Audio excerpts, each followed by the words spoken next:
Assalamualaikum warahmatullahi wabarakatuh. Selamat datang di channel Surah Bajul. Di video kali ini, aku akan membahas sebuah cerita horor tentang pesugihan yang menumbalkan anak supaya warungnya laris manis. Aku sudah lama berteman dengan Robi, Bian, dan Toto. Ibaratnya, kami itu teman yang menempel terus seperti permen karet. Nongkrong bersama, belajar bersama, berenang bersama, semuanya mesti kami lakukan berempat. Namun persahabatan kami menjadi berantakan semenjak salah satu dari kami mulai berubah.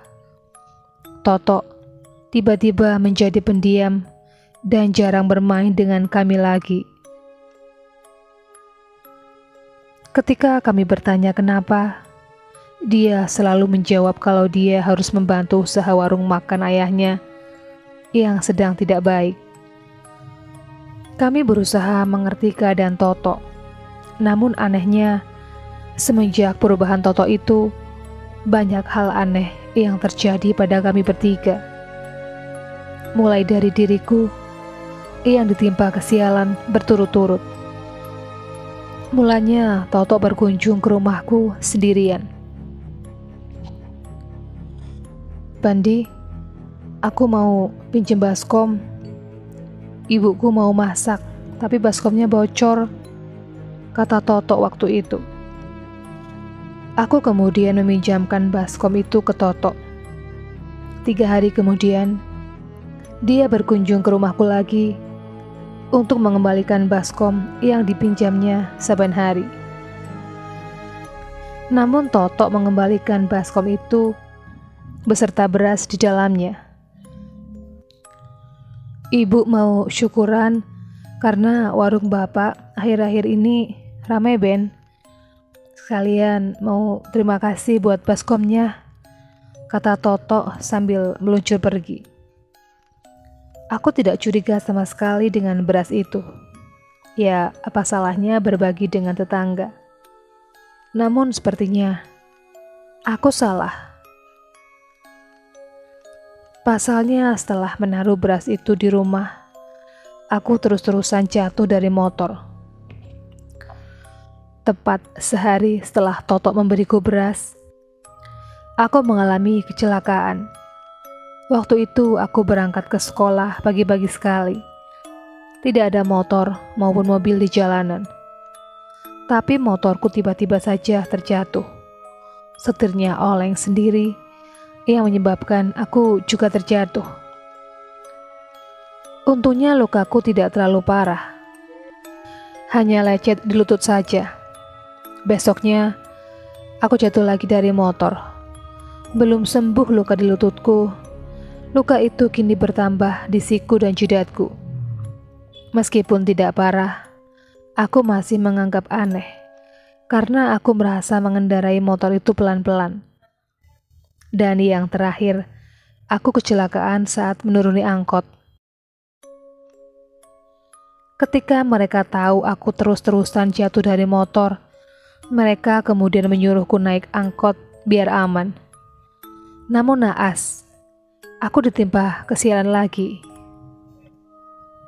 Kali ini, aku diserempet motor yang lewat dari samping angkot ketika aku turun. Aku terseret hingga menyebabkan luka parah di sekujur tubuhku. Kemudian aku dilarikan ke rumah sakit oleh para penumpang angkot yang menelpon ambulans. Untungnya aku masih sadar meskipun harus menjalani operasi untuk menutup lukaku.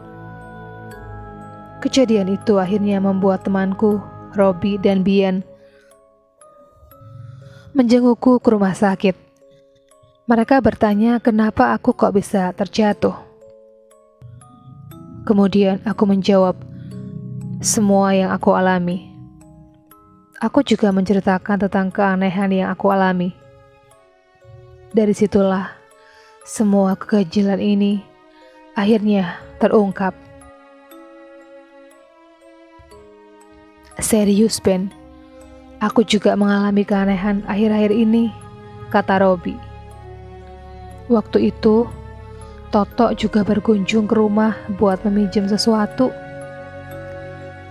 Dia juga kembali dengan memberi beras. Sejak saat itu, aku sial terus. Pertama, aku jatuh dari tangga saat mau membenarkan lampu. Yang kedua, aku terpeleset dari pohon mangga depan rumah saat mau mengambil buahnya. Jelas Robi panjang lebar. Wah, sialan. Aku juga mengalami hal yang sama, kata Bian. Toto juga memberiku beras saat mengembalikan barang yang dipinjamnya. Setelahnya, aku jatuh saat menyeberang di zebra cross. Anehnya, saat itu aku seperti tidak bisa menggerakkan tangan untuk menjaga tubuhku. Alhasil, daguku jadi seperti ini, kata Bian sambil menunjukkan dagunya yang dibebat dengan kasa tebal.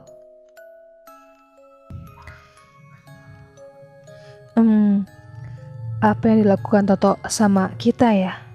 Perasaan kita nggak ada dendam sama dia, tanya Robi. Tidak ada yang bisa menjawab hal itu, namun pertemuan itu membuat kami sepakat untuk menghindari Toto. Ketika kami mulai menjauh dari Toto, tiba-tiba ada kabar yang sangat membuat kami terkejut. Toto meninggal dunia. Kami sebagai sahabat lamanya turut berduka dengan kepergiannya. Kami kemudian rutin menghadiri pengajian untuk mendoakan Toto. Namun anehnya, selama prosesi pemakaman hingga pengajian itu, orang tua Toto seperti tidak bersedih sama sekali dengan kematian anaknya. Bahkan untuk ukuran orang kaya saja, mereka tidak ingin mengeluarkan duit banyak untuk menjamu tamu yang sedang mengaji. Satu lagi yang belum kuceritakan, warung milik ayah Toto sedang laris manis saat kami ditimpa kesialan itu. Ternyata hal ini yang menjadi penyebab kenapa kami mengalami serentetan peristiwa itu. Sepulang mengaji dari rumah Toto, aku dan Bian berjalan pulang dengan Robi yang kala itu mengaji dengan ayahnya. Ayah Robi bisa melihat hal-hal gaib. Makanya ketika berjalan pulang, dia menceritakan semuanya yang terjadi kepada kami. Ayah Toto itu menggunakan pesugihan Le, katanya kepada kami bertiga. Kami sontak terkejut mendengarnya kala itu. Tapi memang itu adalah hal yang paling masuk akal untuk menjelaskan keadaan Toto yang awalnya susah menjadi kaya seperti itu. Kalian bertiga memang sengaja dikirimi kesialan sama Toto. Itu pengalihan agar makhluk halus yang disembah ayahnya tidak menagih tumbal, kata ayah Robi. Apa ini ada hubungannya dengan kematian Toto, Pak D? Tanyaku. Iya, karena kalian memutuskan buat menjauhi Toto, dia tidak punya pengalihan lagi. Ayahnya terpaksa menjadikannya tumbal. Kasihan sekali Toto. Sudah dipaksa mengirimi kesialan sampai dijauhi teman-temannya.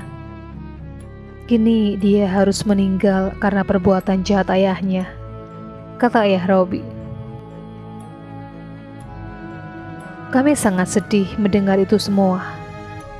Meskipun kami lega telah menjauhi kesialan dari Toto, tapi Toto tetaplah sahabat yang kami sayang.